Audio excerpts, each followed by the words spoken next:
Good morning, good morning, good morning. It's 8:29. It's been a little bit early, but let's get this show on the road. There's Paul. There's Michael Brown. He's here. He's here. Oh, let's turn the Beastie Boys off. Sorry, forgot that was playing in the background. It's me, Ryan. It's the morning ramble. It's Wednesday already. Come on down, Mr. Brown. Good morning, Ryan. Good morning, everyone. You Uh, seem substantially less flustered today now that your no, right-hand see, man I is back. wasn't flustered at all. There was genuine concern because you would never be late without telling me. And I thought, oh God, what's happened? Anyway, let me do the legals. Nothing discussed on this space session constitutes trading or investment advice or infers any kind of endorsement by PIQ Global Limited, Traders PIQ or PIQ Suite, or indeed its affiliates, including the hosts, which, as you know by now, is Mr. Michael Brown and myself, Mr. Ryan Paisley. How the devil are you? I'm very well, actually, mate. Very well indeed. Isn't it? Apart Isn't it from grim? being, well, I was going to say I've just about dried off. I've been in the office for 2 hours, and I'm finally dry as a bone. It is horrible out there. Yeah, absolutely miserable in the southeast of England, in God's country. But It anyway, really is. what's been going on in markets? Indeed, yeah, quite a lot to get through this morning, actually. Once again, but it was a Well, positive I've got a day. meeting at 9 o'clock, so you better hurry up. Well, so have I. So we will be relatively quick. Surely you're not having a meeting in the pub at 9. No, no, no, no. This is a proper one. Oh, right. Oh, what? And the one with me next week isn't? No. Fair.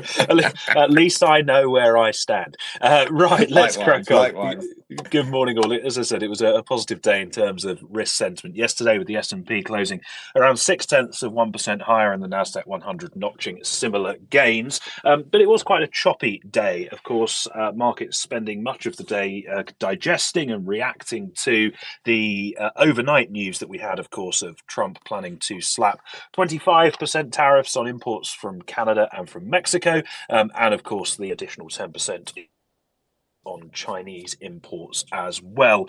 We did, though, as the day progressed, see the dollar unwind the majority of the gains that we actually saw in the Asian session on Tuesday, with the dollar index ending the day just 0.2% higher, albeit trading in a pretty wide 106.5 to 107.5 range, though we have broken towards the downside of that range this morning, which I will get onto momentarily. Other G10s were similarly choppy in a day that was likely also impacted by end of month Oh, there flows we ahead go. of the Thanksgiving holiday tomorrow. The Canadian dollar trading about 2/3% softer, although considerably off the 4-year lows that we hit intraday.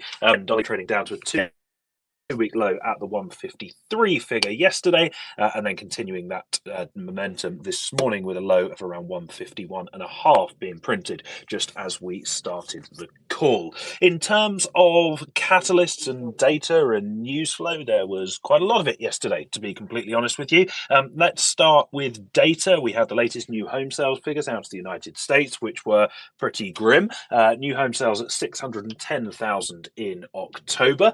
That's down from the prior 738,000. And for those of you who don't have a calculator to hand, that is down by over 17% month on month, which is pretty grim and well below the bottom of the forecast range. We also had the latest consumer confidence figures out of the States yesterday. Consumer confidence rising to 111.7.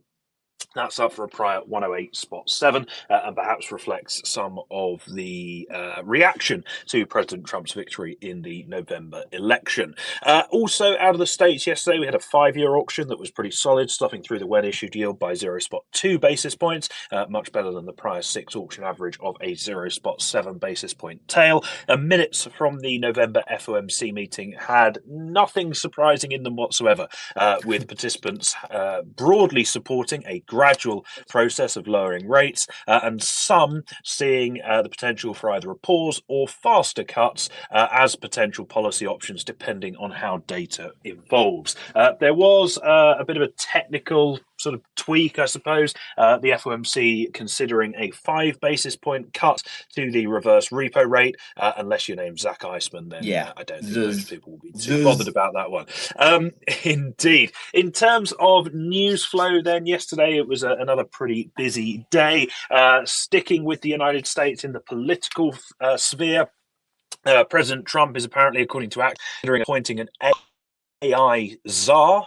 No idea who's in the running for that, but it won't be Elon Musk, according to their reporting.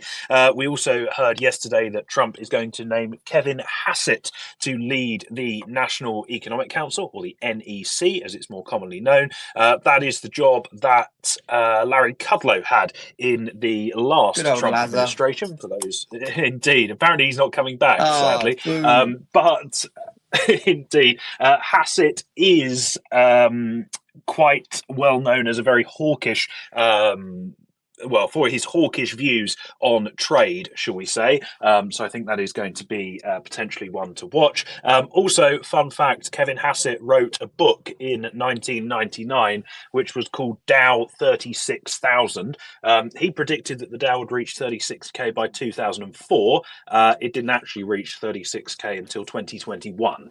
So hopefully his policy making is a little bit better than his Oh, market come calls on. have turned out Give to him be. some credit. What? What for? Well, What, we got there at eventually? least he was positive about stocks. I'd rather people be like that than, oh God, it's going to end in tears again. Oh no, oh, I've got a bad feeling about December. Yeah, you've had a bad feeling about every fucking month for the last 20 years, mate. Anyway, sorry.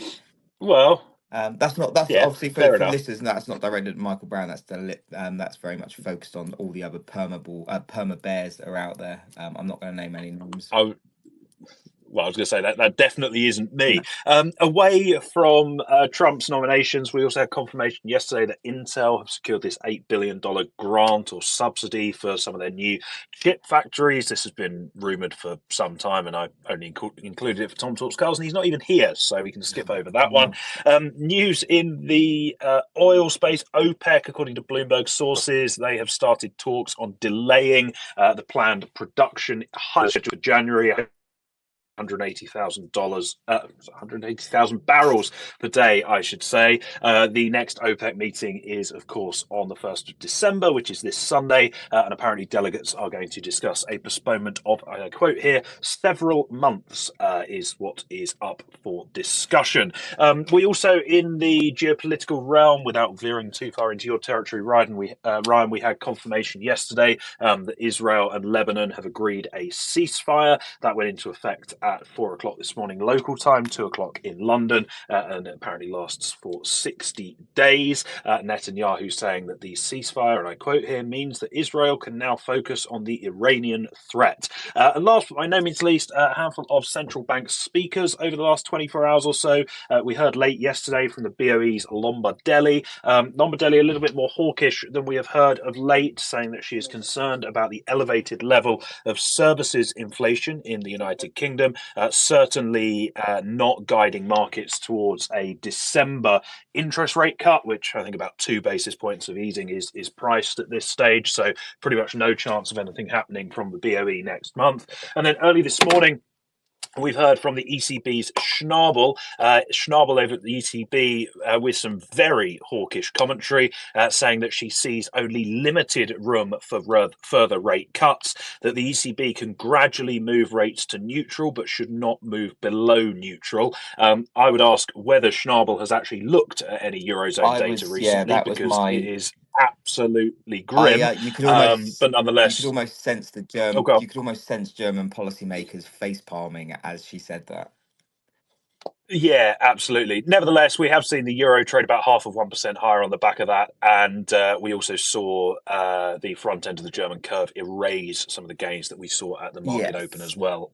Very much worth emphasising that that view from Schnabel does not seem to be a majority No, view definitely not. on the ECB, And but also not a nonetheless, it is sensible interesting view. that she would come out with that.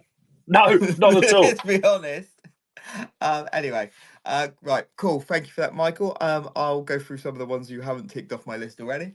I'll tell you what. This quickly start regarding the tariff talk that Trump issued yesterday. Most importantly, in my opinion, regarding all of this, was they did announce. Reuters announced an exclusive yesterday evening, obviously posted on the absolutely amazing PIQ suite, that this tariffs does include crude imported from Mexico and Canada, and there were a lot of people initially saying that it definitely won't be including that.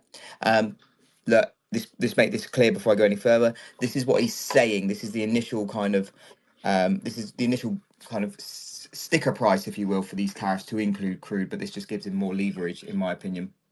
Just anecdotally, the US does import 5.2 million barrels of crude and petroleum products per day from Canada and Mexico in 2024, and more than 4 million of that is from Canada. A lot of these refineries in the US depend on Canadian crude and they're set up for Canadian crude.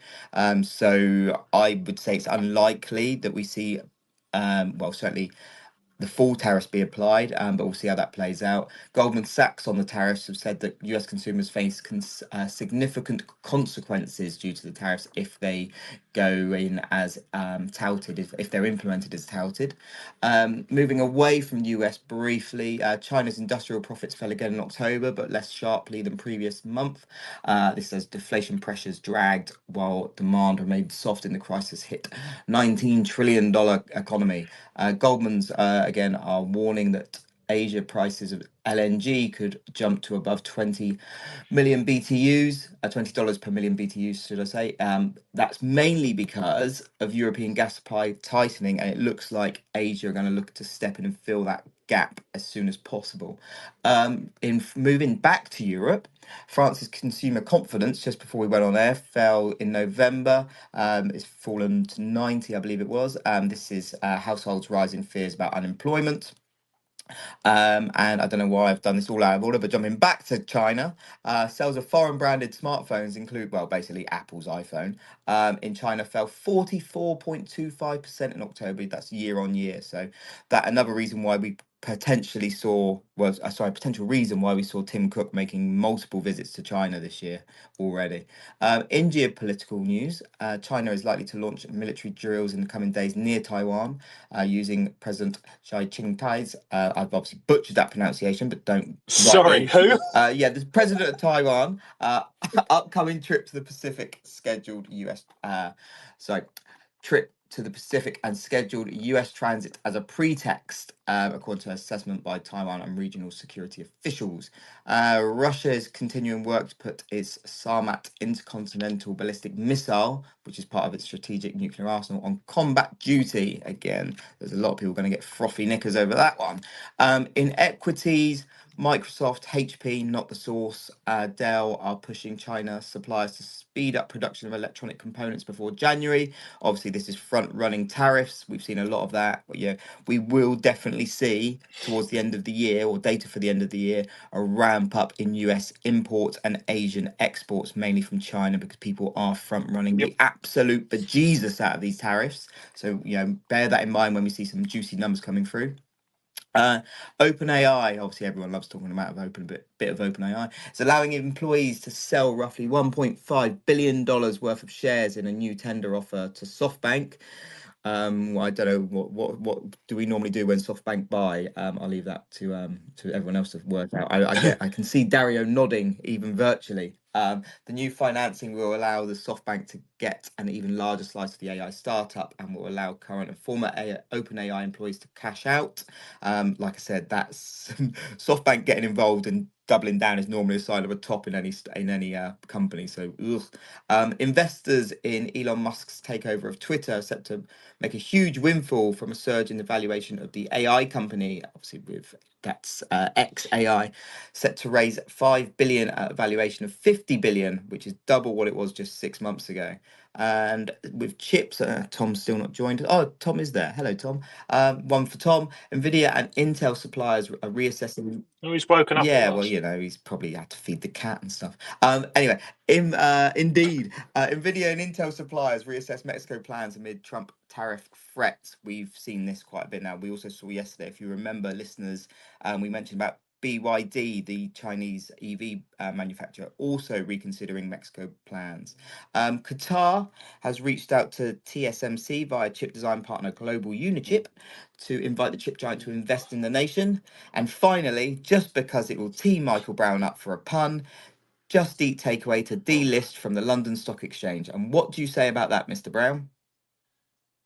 Well, I already have. Yeah, but they might not They've have read. taken their listing away, Yeah, haven't they? So. yeah, but okay, all right. I was trying to tee you up. Not everyone reads your tweets, mate. Come on.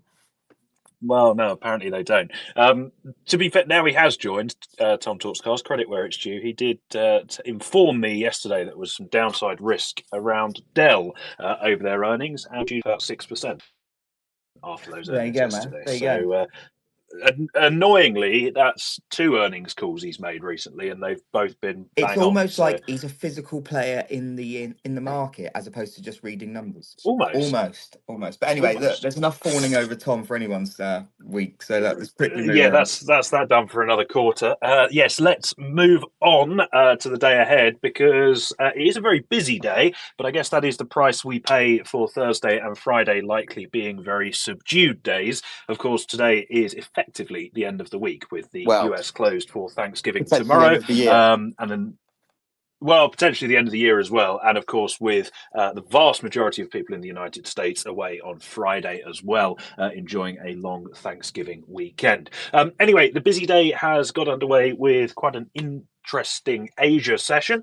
We had some inflation figures out of Australia, where CPI held steady at 2.1% on an annual basis in October. That was unchanged from the pace that we saw in September. We also had a policy decision from the Reserve, not Royal Reserve Bank of New Zealand.